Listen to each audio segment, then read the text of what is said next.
Hoy día nos corresponde revisar el capítulo 13 de Segunda de Corintios, con el cual estaríamos dando término a estos dos libros, el primero y el segundo de Corintios. Hacer un pequeño resumen de todo lo que hemos visto.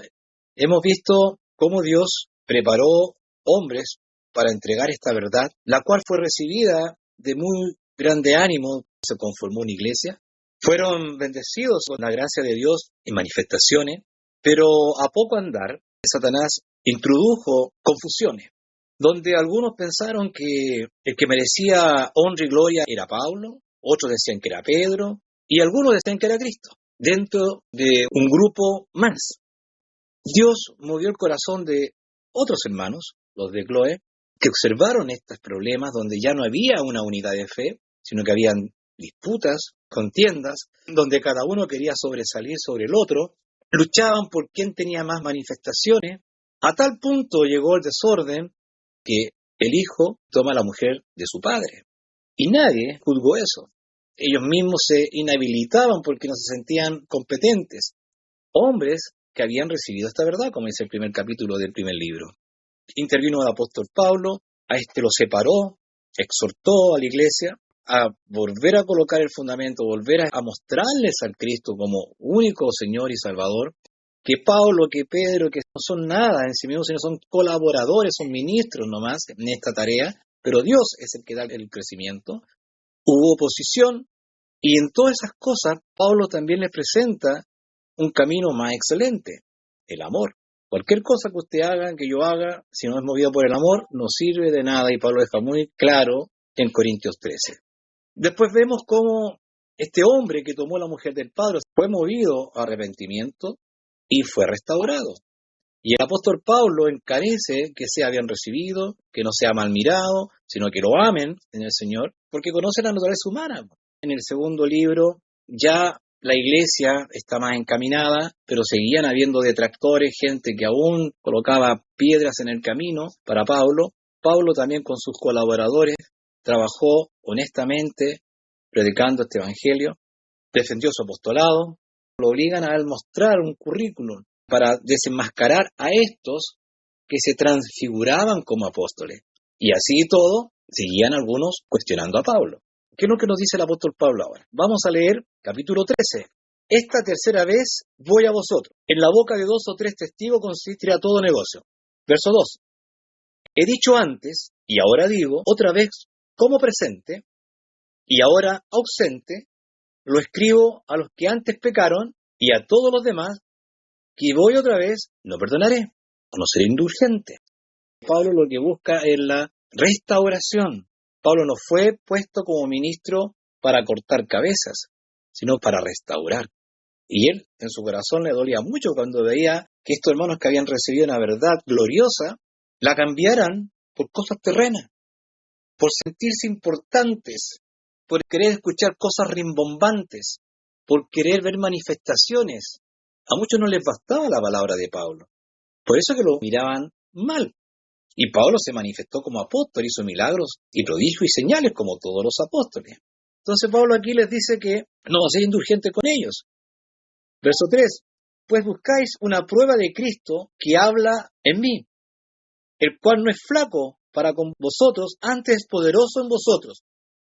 Como que no era suficiente Pablo en su discurso o en su actuar. No veían como estas señales que ellos querían ver, porque recuerden que los falsos apóstoles que estaban presentes también ahí, probablemente eran tipos más carismáticos, usaban una retórica para deslumbrar a los oyentes, y Pablo no era así. Pablo dice por ahí que él era tosco en su hablar, pero era sabio y profundo en cuanto a la doctrina, que eso es lo importante, pero ellos no estaban valorando esto. Era como los fariseos cuando el Cristo hacía sus milagros, y sabiendo que no tenían cómo contradecir ese milagro, les provocaba una rabia, porque decían, pues este es el hijo del carpintero, y con eso anulaban todo lo que Cristo había hecho. Y aquí estos hombres, al comparar los apóstoles falsos, esos que se transfiguraban en apóstoles, como veíamos la vez pasada, querían ver a este Pablo distinto, por eso que lo despreciaron. El cual no es flaco para con vosotros, antes poderoso en vosotros. Verso 4. Porque aunque fue crucificado en flaqueza, pongan atención acá, o debilidad, empero vive por potencia de Dios, pues también nosotros somos flacos en Él, mas viviremos con Él por la potencia de Dios para con vosotros. Él murió como un bandido. Para la sociedad presente era un bandido, un ladrón más, un delincuente más, un malhechor más que era crucificado. Y eso les provocaba un terrible choque porque esperaban a un Mesías todopoderoso, como un general romano que tenía mucho poder, un centurión, etcétera, etcétera, un emperador romano. Y lo vieron ahí colgado en un madero como un delincuente. Pero ¿dónde estaba la potencia de Dios? Y que con esa muerte iba a dar vida. ¿Y para quién era potencia? Para el que creía. Y eso es lo que a Pablo le estaba preocupando. Recuerden ustedes que quería presentar a esta iglesia, a Cristo, como una virgen pura, limpia, sin mancha, la cual estaba llena de suciedades. Y por medio de la predicación del Evangelio, Pablo iba limpiando. Y cuando el que creía realmente que ese que murió allá, en la cruz, era el Hijo de Dios, estaba limpio. Esa predicación caló, ¿cierto? Dios movió ese corazón y pudo ese hombre, siendo impuro, ser puro por causa de creer en aquel el cual Dios envió a morir por él. Pablo dice, claro, murió en flaqueza, en debilidad, porque estaba gustando la muerte suya y la mía y de los hombres. Pero fue glorioso, ¿cierto?, en su poder, por cuanto Dios también lo sostuvo y lo resucitó al tercer día. Él gustó una muerte, gustó la muerte eterna y fue levantado. Cristo, teniendo el poder para poner su vida o dejarla, se sujetó al Padre, lo dejó al Padre y el Padre lo levantó. Por eso que dice, mi Hijo amado, en el cual se contentaba, porque fue obediente hasta la muerte y muerte de cruz. Por la potencia de Él es que nosotros somos fuertes. En nuestra debilidad nos fortalecemos, como la vez pasada Pablo. Porque en nuestra carne, en lo que somos hoy día, somos débiles, somos pecadores. Pero por causa de la fe en Jesucristo, somos poderosos. Ahí está nuestra fortaleza, no en nosotros. Y esa esperanza que tenemos en Él es la que nos va a llevar al reino de Dios y seremos tal como Él es, con este cuerpo corrupto que se va a vestir de incorrupción. Entonces ahí está esa potencia. Y miren lo que dice Pablo ahora. 5.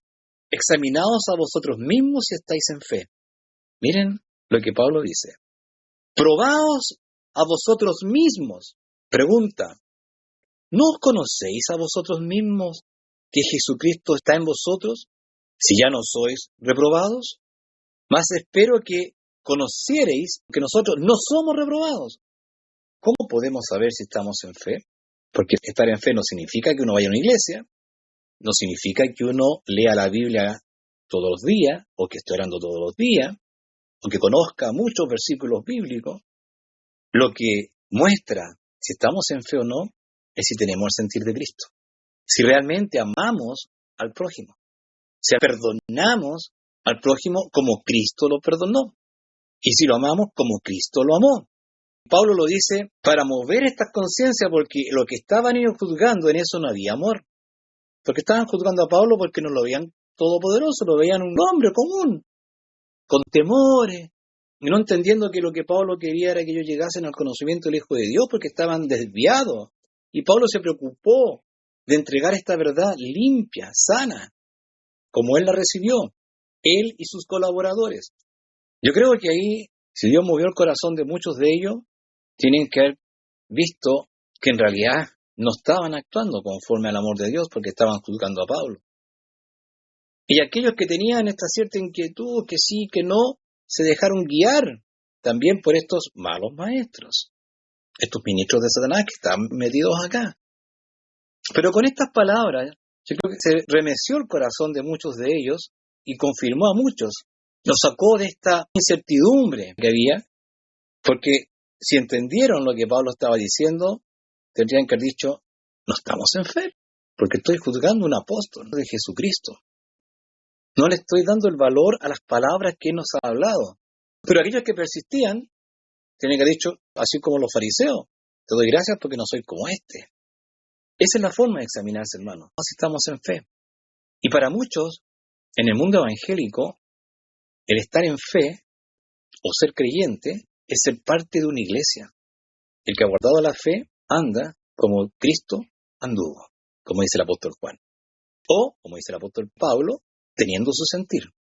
Y Cristo vemos que Él, en toda su vida, siempre por amor se entregó por todos. Él no andaba haciendo diferencia entre unos y otros como lo hacemos nosotros. Santiago se lo dice.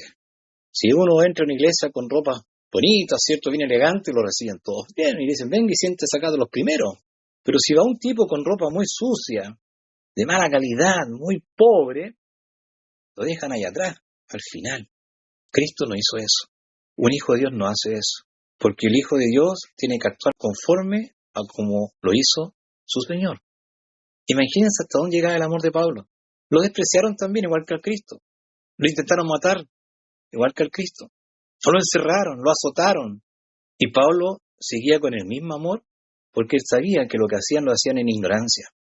Y él como ministro de Jesucristo era entregar esta verdad completa para que ellos alcanzaran la salvación. Entonces, pruébense si están en fe. Verso 7. Dice, lloramos a Dios que ninguna cosa mala hagáis, no para que nosotros seamos hallados aprobados, mas para que vosotros hagáis lo que es bueno, aunque nosotros seamos como reprobados. ¿Se dan cuenta? Pablo siempre prefería quedar como el malo, como el que ya no alcanzaba nada, pero que ellos llegasen a la verdad. Y al llegar a la verdad iban a entender que Pablo era ministro de Jesucristo. Nosotros leíamos estos días atrás en Levítico, que le decía, cierto, nuestro Dios por boca de Moisés, en Levítico 18, que si hacían estas cosas, cumplían mi pacto, cumplían mi ley, cumplían mi ordenanza, iban a tener vida. Pero si hacían lo que hacían todos los otros pueblos circundantes, los egipcios, los de Canaán, los de más allá, los de más acá, si seguían en esa misma temática de hacer esas mismas cosas, iban a perecer. Y Pablo aquí ora para que no hagan cosas malas. ¿Qué cosas malas? Las que se hacían en el entorno donde vivían y las que ellos mismos hacían. Este pueblo también las hacía. Y la oración era esa. No hagan cosas malas. ¿Para qué? Para que reciban de parte de Dios su misericordia y así también la entrada al reino. De lo contrario, iban a quedar en el camino. Verso 8. Porque ninguna cosa podemos contra la verdad, sino por la verdad. Esta palabra que se habla es verdad. Cristo es verdad. Con respecto a esto, a la verdad, si ustedes se ponen a revisar cada vez que Cristo habló e intervino, todo el mundo se quedaba callado. Pero todo el mundo lo despreciaba. Decía, era el hijo del carpintero. Pero cuando querían matar a la mujer adúltera, mucho pueblo llegó ahí. Cristo, el hijo del carpintero, para todos ellos que estaban ahí, les dice, el que esté libre de pecado, lance la primera piedra. ¿Qué pasó, hermano? Nadie lanzó la primera piedra. Todos se fueron. ¿Dónde están los que te condenan? Le dice la mujer. No están. Vete, yo tampoco te condeno. Vete y no peques más. ¿Se dan cuenta, hermano, la potencia de la verdad de Cristo?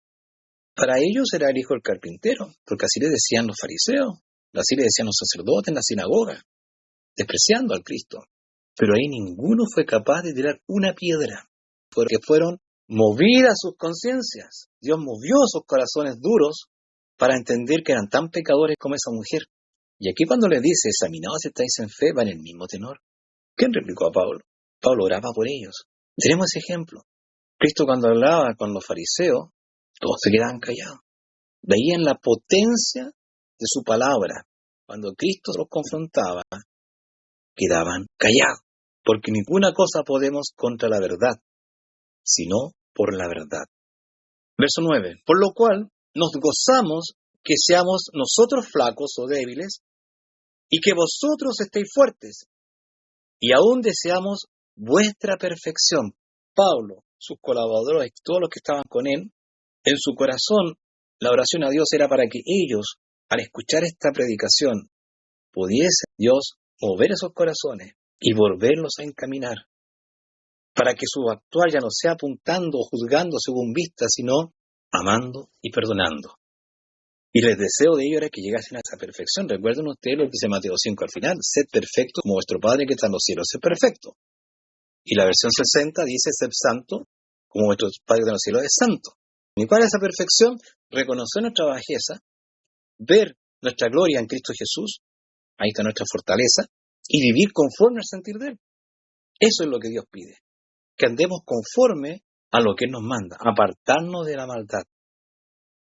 Y esa es la lucha que tenemos constantemente mientras habitemos en este cuerpo de muerte. Y Pablo lo explica muy bien, esa lucha, esa guerra que hay entre el cuerpo y el espíritu. Y el deseo de Pablo era para que esta iglesia, para con todos aquellos que hemos aprendido de Pablo, llegar también a esta perfección. Que puedan comprender el sentir de Cristo y que puedan amar y perdonar. Verso 10. Por tanto, os escribo esto ausente, por no tratar presente con dureza, conforme a la potestad que el Señor me ha dado, para edificación y no para destrucción. Pablo no iba a las iglesias a destruir, iba a restaurar. Con lágrimas y una tristeza profunda, relata en varias ocasiones de aquellos que se desviaron, esos que estuvieron con él y después se fueron. Al igual con los que estuvieron con Cristo, sus discípulos, y después se fueron. ¿Por qué lloraba Pablo? Porque sabía lo que le iba a pasar, se iban a condenar. De nada le sirvió ese andar, porque lo despreciaron. Prefirieron lo terreno. Y el que prefiere lo terreno, su Dios es el vientre y su gloria es en confusión.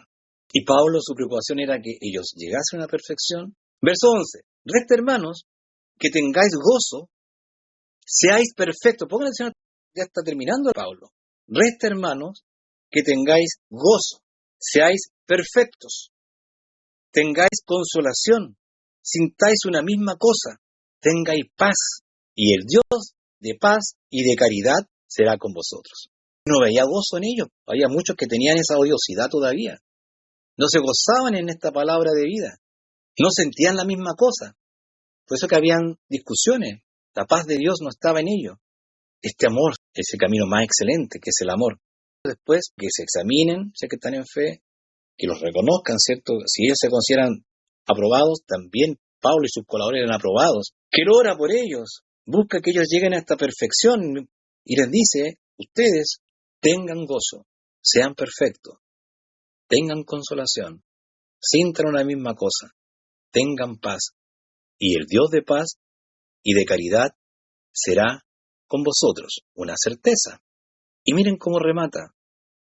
Saludados los unos a los otros con ósculo santo. Eso lo dice por decir. Pablo sabía lo que había ahí.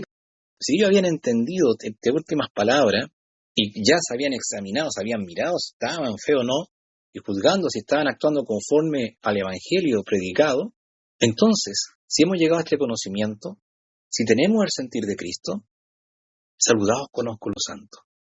O sea, con un beso sincero, honesto, los unos a los otros.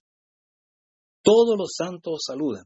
La gracia del Señor Jesucristo y el amor de Dios y la participación del Espíritu Santo sea con vosotros todos. Amén. Miren cómo termina Pablo. Después del discurso dicho, salúdense con un ósculo santo. Y ahí vemos la potencia de la palabra. Una palabra de verdad. ¿A quién le fue de beneficio? A aquel que puso oído, y esto viene de Dios, porque no es de todos la fe. Pero la preocupación de Pablo era que todos llegasen a este conocimiento. Y podemos entender que muchos llegaron, de estos que estaban muy perdidos al principio, y aquí quedaban todavía un grupito de personajes, y yo espero en Dios, después de esta exhortación de Pablo final, que muchos de ellos se saludaron con un ósculo santo. Comprendieron el mensaje del Evangelio, comprendieron lo que Dios hizo en Cristo por cada uno de nosotros, y que ellos estaban actuando mal al mirar de mala forma a Pablo, a él y a sus colaboradores. Como dice al final acá, que la segunda epístola a los Corintios fue enviada de Filipos, de Macedonia, con Tito y Lucas. Ellos llevaron esta carta porque Pablo ya no podía estar presente. Ese es el capítulo 13.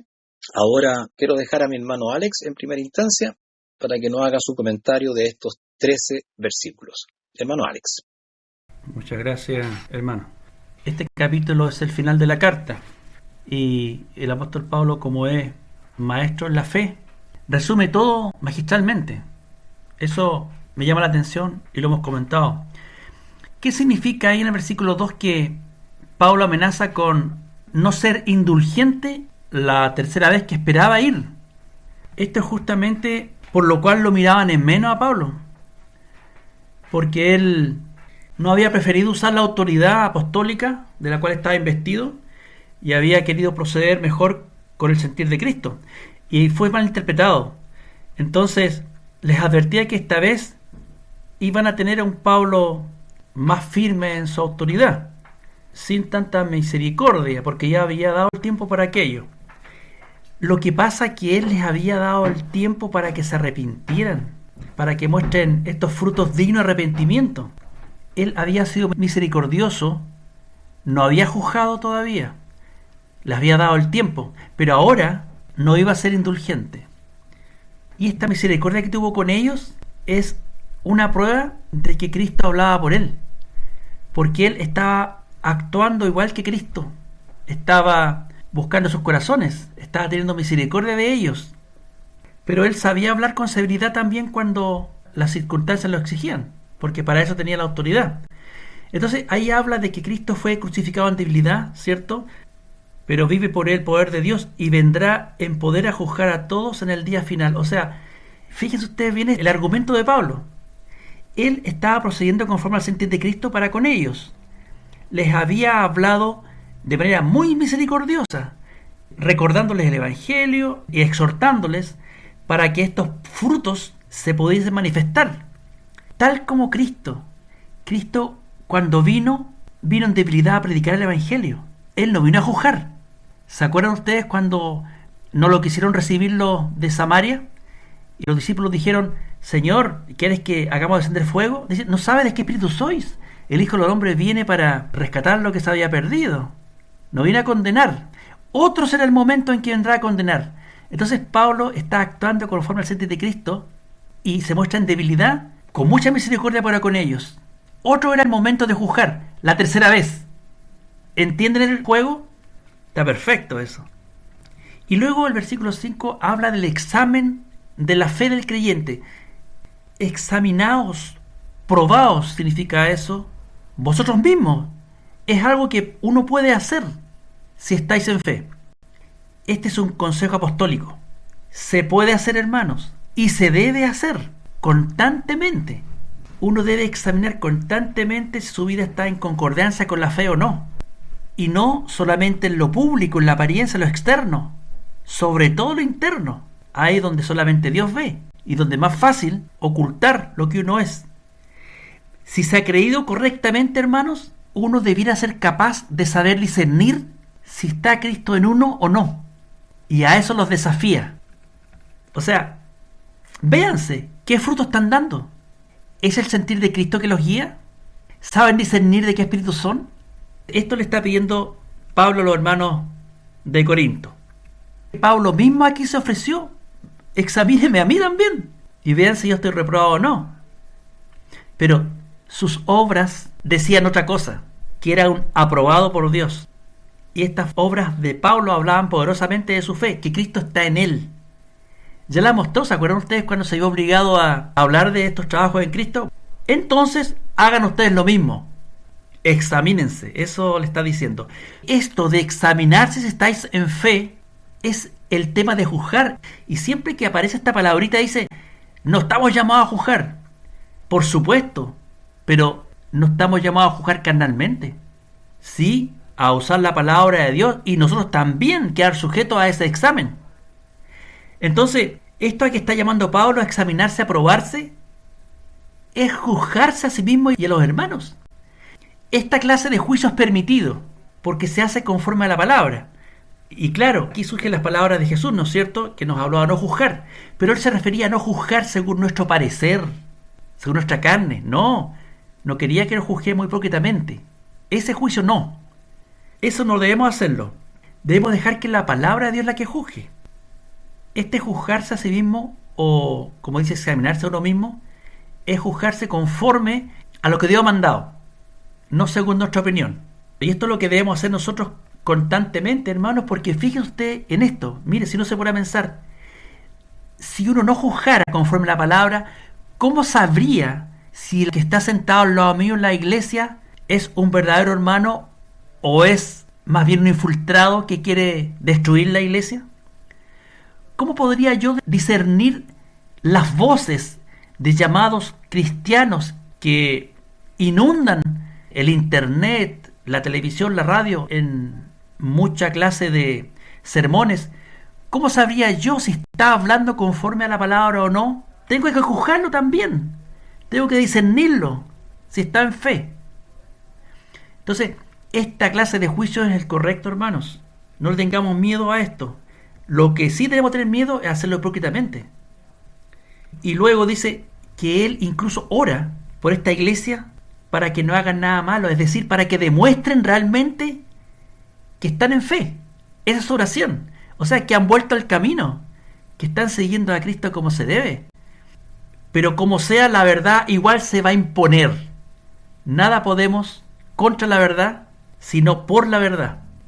Háganlo o no lo hagan, la verdad se va a imponer. Y en el 10 aparece una estrategia en Pablo. Fíjense ustedes. Hasta ahora había aplazado, como ven ustedes, el viaje el presencial. Y no fue severo como debería ser. Ahí lo dice. Él lo hizo para edificación. Fíjense ustedes la estrategia. Una estrategia conforme al sentir de Cristo. Les dio tiempo. No fue por debilidad. Y no lo entendieron. Lo malinterpretaron. Se dieron cuenta que lo malinterpretaron. Dijeron que era por debilidad. No, está diciendo que les dio tiempo para edificación. No para destruir. Por eso procedió él así. A pesar de que arriesgaba que lo trataran como pusilánime. Que fue lo que ocurrió ahí. Y luego tenemos la doxología, dice ahí, que es una adoración, ¿cierto? Esa acción de gracias a Dios. Y saludos finales. Y miren, hermano, del 11 al 14, y sin embargo entraña tanta enseñanza resumida, destilada, por lo demás, hermanos. Ese por lo demás es, a pesar de todo esto que les he venido diciendo en estos 12 capítulos, a pesar de eso, que los exhorté, que los amonesté, a pesar de eso, les deseo lo mejor. Ojo, los llama hermanos. Todavía tiene esperanza en ellos. Pero está buscando el corazón de ellos, restituirlos. Y por eso actuó pastoralmente para tratar de ganárselo a ellos. ¿Y cuáles son los sinceros deseos para esta iglesia? Esta es como una oración, ¿eh? Primero, que tengan gozo. Fundamental. Que se perfeccionen. Es decir, que sean mejores cristianos. Los deja con tarea. Y esto lo había hablado en 2 Corintios 7, primer versículo. Cuando dijo, limpiémonos de toda contaminación de carne y de espíritu, perfeccionando la santidad en el temor de Dios. Así uno se perfecciona. Esto es lo que le está pidiendo la iglesia. ¿Se dan cuenta que es un resumen? ¿Cómo va cerrando? Otra cosa, que se consuelen. Que tomen alivio en las palabras del Señor. Y con estas también consuelen a los demás hermanos. Que sean de un mismo sentir. ¿Qué sentir, hermanos? El sentir de Cristo.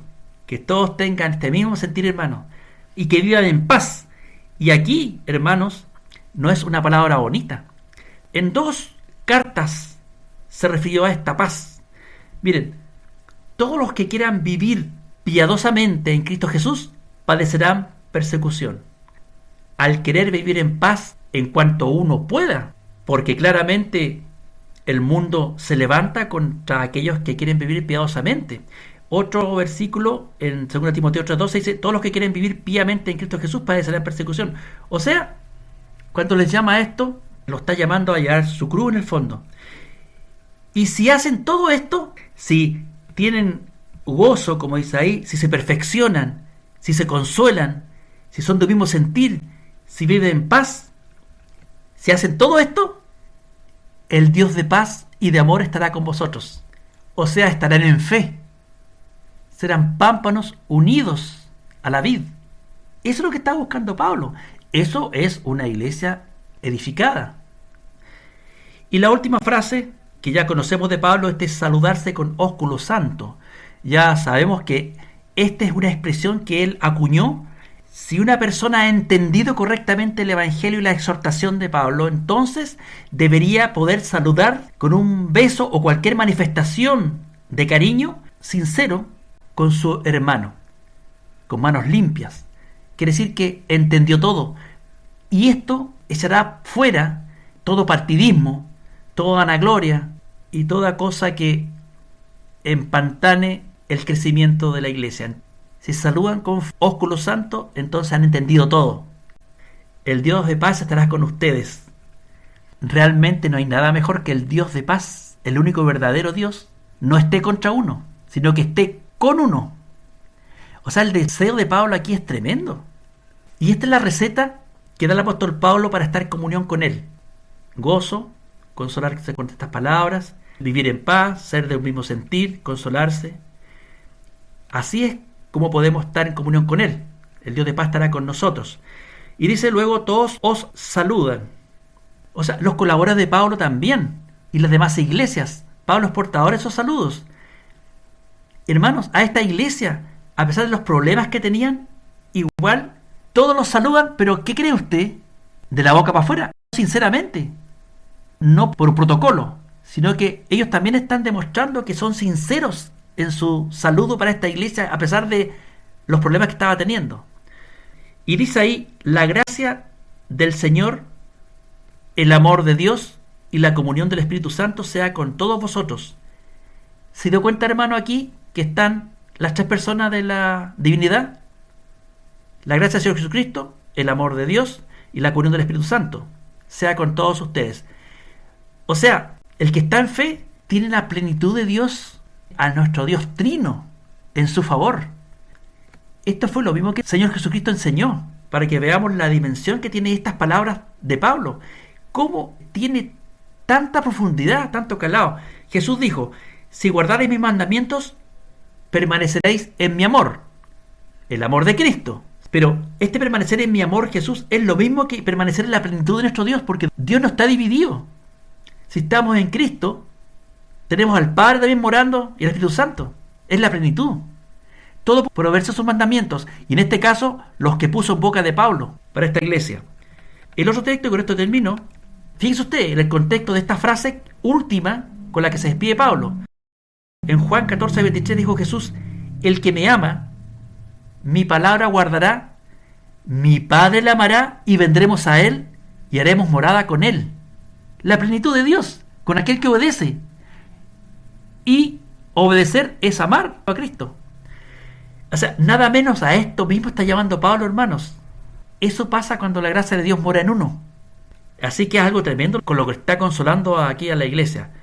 Esta plenitud de Dios se estaba farreando a esta iglesia, con estos partidismos. Y esto es lo que no quiere Pablo para su iglesia. Así que esto también lo tomamos para nosotros y para cada uno de nuestros hermanos. Tremendo cierre del capítulo. Tremendo maestro de la fe, ¿no es cierto? Así que gracias, hermano. Bien, gracias, Ale, por tu comentario. Sí, en realidad es tremendo cierre, tomando tu última palabra. John Toledo, ¿tiene algún comentario? Sí, cuando pasamos por este capítulo, cuando leíamos los días miércoles, descubrimos este tremendo trasfondo que había detrás de dar un ósculo santo. No era un mero saludo, hola, ¿qué tal? Te quiero, te aprecio. Era demostrar todo lo que se había aprendido, todo lo que Pablo había explicado. Un beso en la cara honesto, sin odios, sin rencor, como verdaderos hermanos en la fe. En ese tiempo me acuerdo que fue un descubrimiento esto del ósculo santo. Siempre uno lo toma como algo simple, cuando termina la reunión des un beso de despedida y nada más. Pero había mucho más detrás de eso.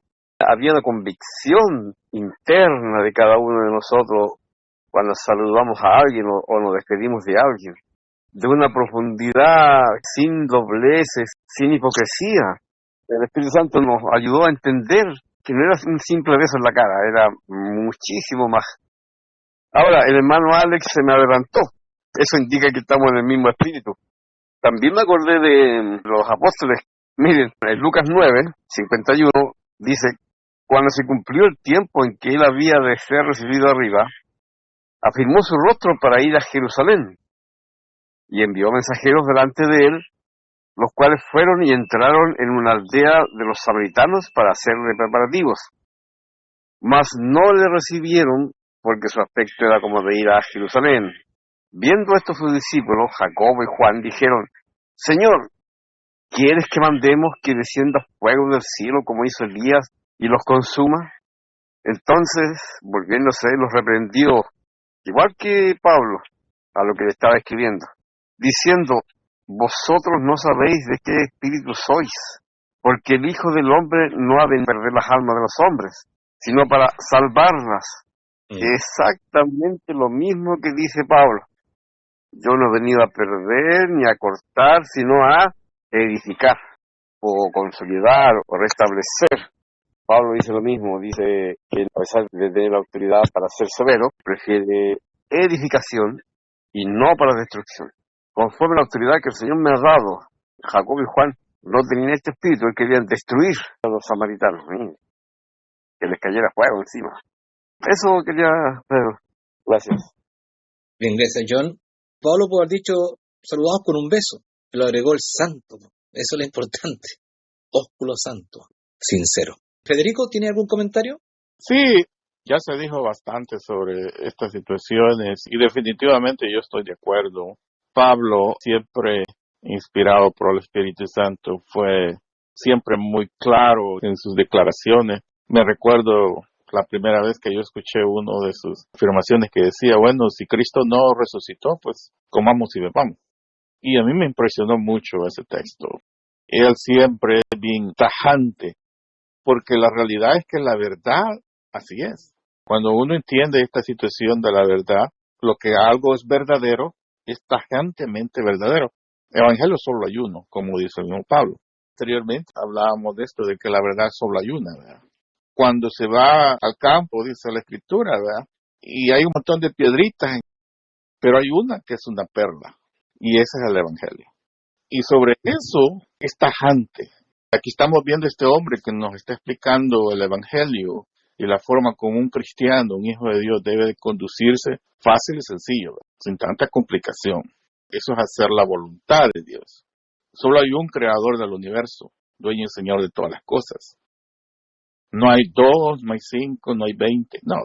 Y el único camino para llegar allá es Cristo Jesús. Solo hay uno. Son cosas que un hijo de Dios debe estar muy claro. Y es por eso que les dice, examínense. O es que ustedes no saben si están en Cristo. Si nosotros habláramos de esas cosas en las llamadas iglesias que se llaman cristianas, lo sacan a uno de ahí, pues como es, ustedes lo expulsan. ¿Cómo te pones a decir eso? Que nos examinemos y veamos si estamos en Cristo. Porque ellos no predican la palabra de Dios. No les interesa la Biblia, la única forma de interpretación de Dios. No hay otra. Si ya le agregamos algo, entonces ya no solo es la Biblia. Nos salimos de la verdad. Estamos viendo a esta gente que se acostaba con esposa de su padre, fornicación y cosas como esas, ¿no? Estás violando, estás quebrando la ley de Dios. Y es algo serio que llama a la condenación, ¿verdad? Y donde Él está, eso es lo que va a ir a decirles eso. De que aunque Él no está para condenación, no está para edificación, pero Él ya está cansando de ver esas cosas, de que no están respondiendo. Solo quería tocar esos puntos generales de la fe. Creo que el cristianismo es la forma más perfecta de ver las cosas. Absolutamente, para mí no existe otra forma de ver el mundo de una mejor manera. El ser humano está lleno de pecado, o estamos. El ser humano lo que tiene que hacer es arrepentirse, ¿verdad? Cambiar sus caminos y buscar a Cristo, ¿verdad? Eso es lo que tiene que hacer. No hay otro camino, no hay otra forma que el ser humano debe buscar. Gracias, hermano. Gracias, Federico, por tu comentario. Óscar, ¿tienes un comentario a esta lectura? No, he escuchado atentamente los comentarios y de verdad no tengo nada que agregar. Sí, estoy de acuerdo con la comprensión que ustedes han manifestado en el capítulo. Muchas gracias, igual. Ok. Con esto, entonces, vamos a dar por terminado este libro, 2 de Corintios.